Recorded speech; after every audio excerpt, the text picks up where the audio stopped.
ఆనపర్తి శాసనసభ్యులు రామమిల్లి రామకృష్ణారెడ్డి గారు విగ్రహం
అంబేద్కర్ కోనసీమ జిల్లా మండపేట నియోజకవర్గంలో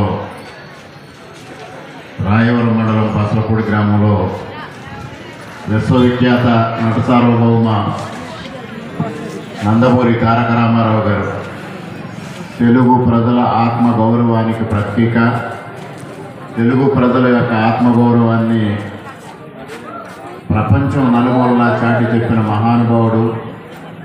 ఆయన విగ్రహావిష్కరణ కార్యక్రమంలో నన్ను అత్యంత గౌరవం ఇచ్చి నా చేత విగ్రహావిష్కరణ చేయించిన పెద్దలు శ్రీ వేగుళ్ల జోగేశ్వరరావు గారికి, నాకు మార్గదర్శి సీనియర్ రాజకీయవేత్త శ్రీ వీరేని చౌదరి గారికి, ఈ కార్యక్రమంలో పాల్గొన్న వేదిక పైనున్న కూటమి పెద్దలకు, వేదిక ముందున్న సోదర సోదరీమణులకు, ముఖ్యంగా ఈ గ్రామ తెలుగుదేశం పార్టీ నాయకులకు, మీడియా మిత్రులకు అందరికీ పేరు పేరున నా హృదయపూర్వక నమస్కారాలు. ఈరోజు చాలా శుభదినం.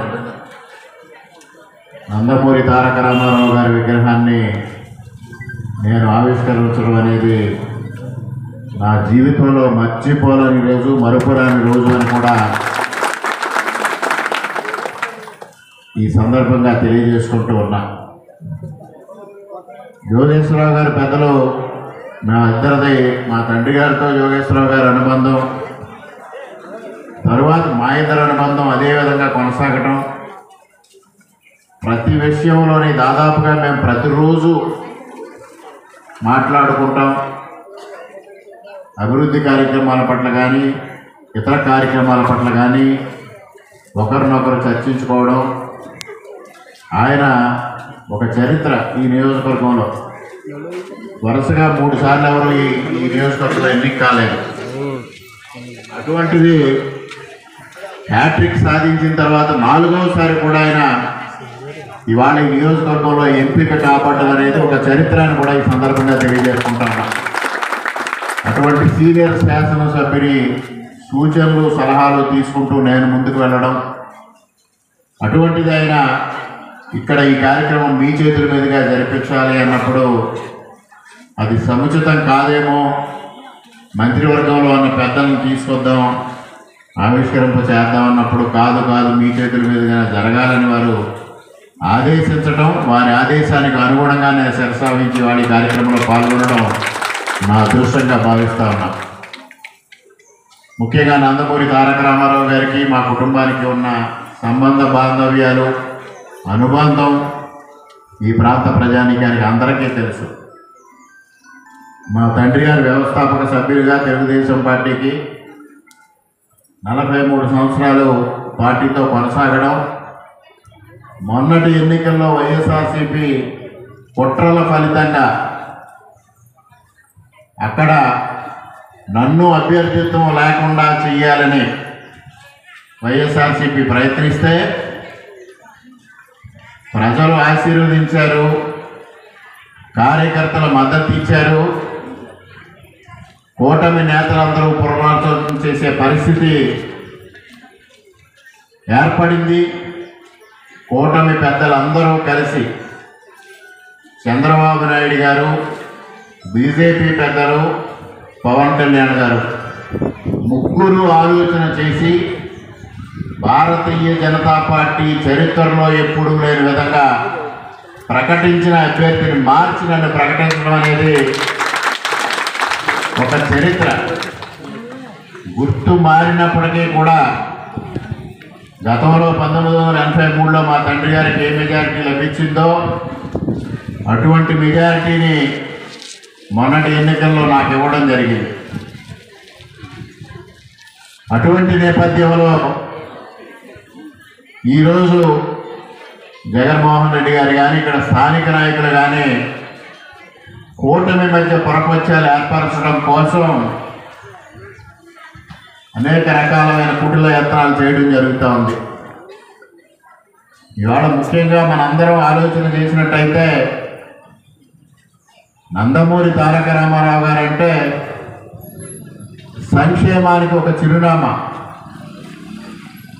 ఆ రోజు పేదవాడికి పట్టెడు అన్నం పెట్టాలి అనే రోజు ఇవాళ మనందరికీ తెలియని విషయం. ఆ రోజు రాయలసీమ ప్రాంతం కానీ, తెలంగాణ ప్రాంతంలో కానీ ఎవరో డబ్బున్న వ్యక్తులు మాత్రమే తెల్లన్నం తినేవారు. మిగిలిన ప్రజలందరూ ఒక పండగ రోజు తెల్లన్నం తిని మిగిలిన రోజు రాగి సంకటి, జొన్న సంకటలతో కాలం వెలుగుచ్చే పరిస్థితిలో ఆ రోజు 2 రూపాయల కిలో బియ్యం అనేది ఒక విప్లవాత్మకమైన నిర్ణయం. దాన్ని ఇవాళ కూడా అన్ని ప్రభుత్వాలు అనుసరించాల్సిన పరిస్థితి ఏర్పడింది అంటే ఎంత గొప్ప ఆలోచన ఆ రోజు ఆయన చేశారో మీ అందరికీ తెలుసు. అంతవరకు ఇందిరాగాంధీ గారి ప్రభుత్వంలో సంక్షేమ పథకాలంటే పాకలివ్వడం, గృహ నిర్మాణ పథకం అంటే పాకలే. అటువంటిది మార్చి పక్కా గృహ నిర్మాణ పథకం తీసుకొస్తే దానికి ఇవాళ కేంద్ర రాష్ట్ర ప్రభుత్వాలు మెరుగులు దిద్దే పరిస్థితులు ఉన్నాయి తప్పించి దానికి ప్రత్యామ్నాయం లేని విధంగా ఆ రోజు సంక్షేమ కార్యక్రమాలు. అదేవిధంగా చీరా దోవతి పథకంతో అనేక మందికి కట్టుకునే బట్ట ఇచ్చే అవకాశం కల్పించడంతో పాటు చేనేత వారికి ఉపాధి అవకాశం కల్పించిన మహానుభావుడు. అదే కాకుండా పరిపాలనా సంస్కరణలు, మండల వ్యవస్థ తీసుకురావడం కానీ, మహిళలకి సమాన ఆస్తి హక్కు, అదేవిధంగా స్థానిక సంస్థల ఎన్నికల్లో ప్రాతినిధ్యం కల్పించడం, మరోపక్క బలహీన వర్గాలకి స్థానిక సంస్థలో ప్రాతినిధ్యం కల్పించడం, ఇటువంటివి ఎన్నో విప్లవాత్మకమైన సంస్కరణ, పాలనా సంస్కరణలు, సంక్షేమ కార్యక్రమాలకి ఆద్యులు నందమూరి తారక రామారావు గారు. అటువంటి వ్యవస్థని కొనసాగిస్తూ చంద్రబాబు నాయుడు గారి పరిపాలన అభివృద్ధి దిశగా సాగింది. ఆంధ్రప్రదేశ్ రాష్ట్రానికి ప్రపంచ పటంలో గుర్తింపు నందమూరి తారక రామారావు గారు ఒక విధంగా తీసుకొస్తే ఆత్మగౌరవ నినాదం ద్వారా అభివృద్ధి దిశగా ప్రపంచంలో ఇవాళ ఉమ్మడి ఆంధ్రప్రదేశ్ రాష్ట్రంలో హైదరాబాద్ని ఐటీ హబ్గా నిలపడంలో చంద్రబాబు నాయుడు గారి కృషి ఇవాళ అభినందించాల్సిన అవసరం ఉంది. ఆ రోజు చంద్రబాబు నాయుడు గారు విజన్ 2020 అంటే ఆనాటి కాంగ్రెస్ నాయకులు విజన్ 420 అని ఎద్దేవా చేశారు. ఇవాళ ఈ గ్రామంలోనే నేను ప్రశ్నిస్తా ఉన్నా. ఇవాళ ఎన్టీ రామారావు గారి విగ్రహానికి అడ్డంకులు కల్పించిన వ్యక్తులు తాలూకు బంధువుల్లో పిల్లలు కానీ లేదా వారి పిల్లలు కానీ ఇవాళ చంద్రబాబు నాయుడు గారు కల్పించిన ఐటీ వల్ల లబ్ధి పొందుతున్న వ్యక్తులు ఎంతమంది ఉన్నారని అడుగుతా ఉన్నా. చంద్రబాబు నాయుడు గారి వల్ల ఈ అభివృద్ధి సాధ్యమైంది కాబట్టి మేము అక్కడ ఉద్యోగాల్లో చేరమని ఎవరైనా మాట్లాడారా అని అడుగుతా ఉన్నా. ఇవాళ నందమూరి తారక రామారావు గారి విగ్రహాన్ని అడ్డుకోవడం అంటే ఒక దుర్మార్గం అని నేను చెప్తా ఉన్నా. ఎందువల్లంటే నందమూరి తారక రామారావు గారి కులమతాలకి ప్రాంతాలకి అన్నిటికీ అతీతమైన వ్యక్తి. ముఖ్యంగా 1983లో ఆయన పార్టీ పెట్టి అధికారం చేపట్టక ముందు హైదరాబాద్ పరిస్థితి ఏ విధంగా ఉండేది? మత కల్లోలతో అభివృద్ధికి ఆమడ దూరంగా ఉన్న హైదరాబాద్ని మత కల్లోలాలు సమర్థవంతంగా అణిచివేసి ముస్లింల మధ్యన హిందువుల మధ్యన సామరస్య వాతావరణం నెలకొల్పడం, తద్వారా హైదరాబాద్ అభివృద్ధికి ఆనాడు నందమూరి తారక రామారావు గారు బీజం వేస్తే హైదరాబాద్ని ఐటీ హబ్గా తీర్చిదిద్దడం ద్వారా చంద్రబాబు నాయుడు గారు దాన్ని ప్రపంచవ్యాప్తంగా గుర్తింపు తీసుకొచ్చిన పరిస్థితి. మరి ఒకే ఒక వ్యత్యాసం చెప్తా ఉన్నా, హైదరాబాదులో మత సామరస్యాన్ని కాపాడిన నాయకుడు నందమూరి తారక రామారావు గారు అయితే 1989-94 మధ్యకాలంలో అధికారం కోసం మత కల్లోలాలు రేపిన వ్యక్తి ఎవరో ఒకసారి ఆలోచన చేయండి. అటువంటి వ్యక్తులకి వ్యత్యాసం చూడాల్సిన బాధ్యత మన పైన ఉంది. రామారావు గారి కులమతాలకు అతీతమైన వ్యక్తి. మరి ఇవాళ కులం గురించి మాట్లాడుతున్న వ్యక్తుల్ని ఒక సూటిగా ఒక ప్రశ్న నేను వేయదలుచుకున్నా. శ్రీకాకుళం నుంచి కృష్ణా జిల్లా వరకు గతంలో తెలుగుదేశం పార్టీలో ఉన్న ఏకైక రెడ్డి శాసనసభ్యులు మూలారెడ్డి గారు, తరువాత నేను మాత్రమే గత 5 సంవత్సరాల కాలంలో అనపర్తి నియోజకవర్గంలో మూలారెడ్డి గారి జ్ఞాపకాలు చెరిపేయాలని ప్రయత్నం చేశారు. మరి 1973 మధ్యన శాసనసభ్యుడిగా జనతా కాంగ్రెస్ శాసనసభ్యుడిగా పనిచేసిన అమ్మిరెడ్డి గారి విగ్రహాలను తొలగించేశారు. సాక్షాత్తు కాంగ్రెస్ శాసనసభ్యుడిగా పనిచేసిన తేతల రామారెడ్డి గారి జ్ఞాపకాలు తొలగించడానికి ప్రయత్నం చేశారు. ఆ వేళ వీరందరూ ఎందుకు మాట్లాడలేదని అడుగుతా ఉన్నా, ఎందుకు స్పందించలేదని అడుగుతా ఉన్నా. అదేవిధంగా ఒక పక్క నియోజకవర్గంలో ఒక రెడ్డి నాయకుడిగా నేనుంటే నా మీద కక్ష సాధింపు ఏ విధంగా జరిగాయో అందరికీ తెలుసు. 39 కేసులు పెట్టారు. ఒక అక్రమమైన కేసు, ఆ కేసు ఏ విధమైందనేది మీ అందరికీ తెలుసు. ఆ కేసులో 15 రోజుల పాటు సెంట్రల్ జైల్లో రిమాండ్ ఖైదీగా ఉంచారు. నన్ను 18 సార్లు ప్రివెంటివ్ అరెస్ట్ చేసి జిల్లాలో ఉన్న పోలీస్ స్టేషన్లన్నీ తిప్పారు. 30 సార్లు హౌస్ అరెస్టులు చేశారు. ఒక రెడ్డి నాయకుడికి ఇంత వేధింపులకు గురి చేస్తా ఉంటే ఆ వేళ వీళ్ళెవ్వరికీ గుర్తు రాలేదా అని అడుగుతా ఉన్నా. ఈరోజు ఇటువంటి మహోత్తరమైన కార్యక్రమానికి చేతులు అడ్డు పెట్టడం అనేది సమంజసమైన విధానం కాదు. అందులో ఒక మహానుభావుడు మరి ఇవాళ కూడా ప్రపంచవ్యాప్తంగా తెలుగువారిలో గుర్తింపు పొందిన వ్యక్తి ఎవరు అంటే నందమూరి తారక రామారావు గారు. అది నేను చెప్పే మాట కాదు. ఇటీవల కాలంలో ఒక 4-5 సంవత్సరాల క్రితం ఒక నేషనల్ మీడియా దేశవ్యాప్తంగా సర్వే నిర్వహించి అత్యధిక ప్రజాదరణ పొందిన తెలుగు వ్యక్తి ఎవరు అని సర్వే నిర్వహిస్తే 78% సాధించిన వ్యక్తి నందమూరి తారక రామారావు గారు. మరి మొన్నటి ఎన్నికలు చూశారు, 2024 ఎన్నికలు. భారతీయ జనతా పార్టీ అభ్యర్థిగా అనపర్తి నియోజకవర్గంలో ఉమ్మడి ఆంధ్రప్రదేశ్ రాష్ట్రంలోనే అత్యధిక రెడ్డి ఓటర్స్ ఉన్న నియోజకవర్గం అనపర్తి నియోజకవర్గం. ఆ నియోజకవర్గంలో 20,000 ఓట్లతో నన్ను గెలిపించారు అంటే రెడ్లు ఏ విధంగా నాకు మద్దతు ఇచ్చారో తెలియజేస్తుంది. అదేవిధంగా రాయలసీమ ప్రాంతంలో జగన్మోహన్ రెడ్డి గారి అడ్డాగా ఫీల్ అవుతున్న రాయలసీమలో ప్రజలు ఏ విధంగా తీర్పిచ్చారో ఒక్కసారి ఇక్కడ నాయకులు ఆలోచన చేయాలని నేను గుర్తు చేస్తా ఉన్నా. ఇవాళ సంకుచిత స్వభావంతో అభివృద్ధిని అడ్డుకోవడం కానీ, కులం పేరుతో పార్టీలకు దూరంగా ఉండడం కానీ తగదు అని కూడా ఈ సందర్భంగా తెలియజేస్తా ఉన్నా. గతంలో 1989-94 మధ్యన జరిగిన మత కల్లోలు కానీ, మత విద్వేషాలు కానీ, సాక్షాత్తు రెడ్లకు ఒక పెద్దగా ఉన్న కోట్ల విజయభాస్కర్ రెడ్డి గారి పైన చెప్పులు పివి నరసింహారావు గారి పైన చెప్పులు వీసిన సంఘటన కానీ ఇటువంటివి గమనించాల్సిన అవసరం ఉంది. ఇవాళ కుల మతాలకు అతీతంగా ఇవాళ కూటమి ప్రభుత్వం వచ్చిన తర్వాత సంక్షేమ కార్యక్రమాలు, అభివృద్ధి కార్యక్రమాలు అమలు చేయడం జరుగుతోంది. ముఖ్యంగా గత 5 సంవత్సరాలుగా రోడ్ల వ్యవస్థ ఏ విధంగా దుర్భరంగా తయారైందో చూసాం. ఇవాళ ఏ విధంగా అభివృద్ధి చేస్తున్నామో చూస్తూ ఉన్నారు. ముఖ్యంగా ఈ మండపేట నియోజకవర్గంలో ఇవాళ అత్యద్భుతమైన ప్రగతి జోగేశ్వరరావు గారి నాయకత్వంలో సాధించడం జరుగుతూ ఉంది. గత ప్రభుత్వ హయాంలో ఎందువల్ల ఈ ప్రగతి జరగలేదు? ముఖ్యంగా కేశవరం ఆర్ఓబి ఎంతో ఇబ్బంది. ఇటు అనపర్తి నియోజకవర్గం ప్రజానీకం కానీ, రామచంద్రపురం కానీ, మండపేట నియోజకవర్గం ప్రజానీకం రాజమండ్రి వెళ్ళాలంటే ఇవాళ వారి నాయకత్వంలో దాన్ని సాధించుకోవడం జరిగింది. అదేవిధంగా ద్వారపూడిలో మరొక ఆర్ఓబి ఈ విధమైన కార్యక్రమాలు నిర్వహించడం జరుగుతూ ఉంది.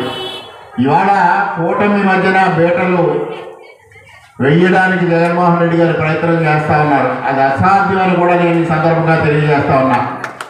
ఇవాళ భారతదేశ చరిత్రలో ఇప్పటి వరకు జరగని, స్వతంత్ర భారతదేశ చరిత్రలో 78 సంవత్సరాల చరిత్రలో ఎన్నడూ లేని విధంగా ఇవాళ ఆంధ్రప్రదేశ్ రాష్ట్రానికి కేంద్ర ప్రభుత్వం సహకారం అందిస్తూ ఉంది. ఇవాళ చంద్రబాబు నాయుడు గారి మధ్యన నరేంద్ర మోడీ గారు, పవన్ కళ్యాణ్ గారు ఎంతటి సయోధ్యతో ఇవాళ ప్రభుత్వం కానీ, కూటమి కానీ ముందుకెళ్తా ఉందో ఒకసారి ఆలోచన చేయండి.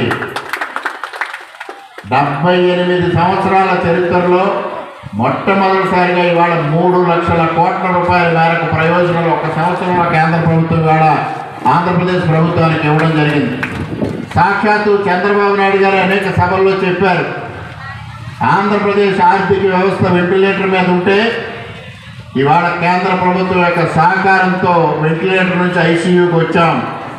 ఐసీయూ నుంచి నార్మల్ పరిస్థితికి రావాలంటే కేంద్ర ప్రభుత్వ సహకారం అవసరమని, కేంద్ర ప్రభుత్వం నుంచి ఏ విధమైన సహకారం పొందలేని వ్యక్తి ఎవరు అంటే జగన్మోహన్ రెడ్డి.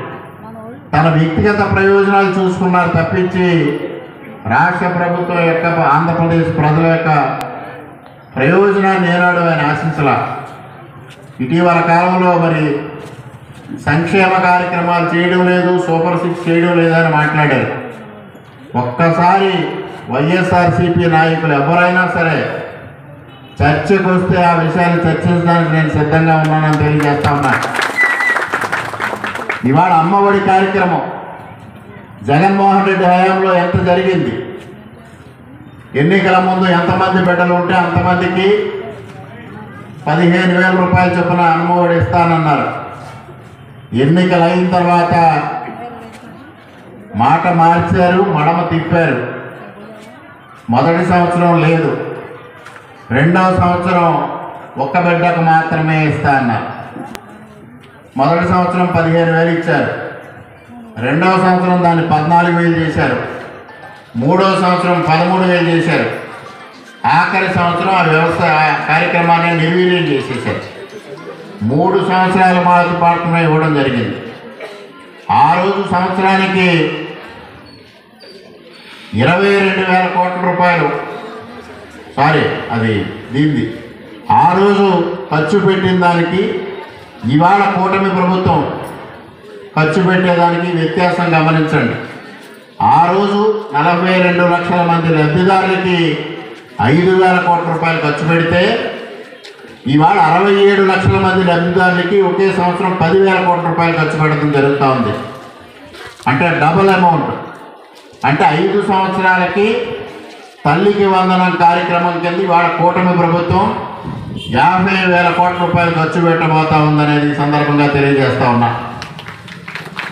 అదేవిధంగా పెన్షన్ల కార్యక్రమం తీసుకుంటే ఒక్క సంవత్సరానికి ఇవాళ 4,000 రూపాయలు అన్నమాట ప్రకారం ఇవాళ కూటమి ప్రభుత్వం చంద్రబాబు నాయుడు గారు ఇస్తూ ఉంటే 3,000 రూపాయలు ఇస్తానని ఆర్భాటంగా ప్రకటించిన జగన్మోహన్ రెడ్డి మాట తప్పి మడమ తిప్పి పెంచుకుంటూ పోతానన్నారు.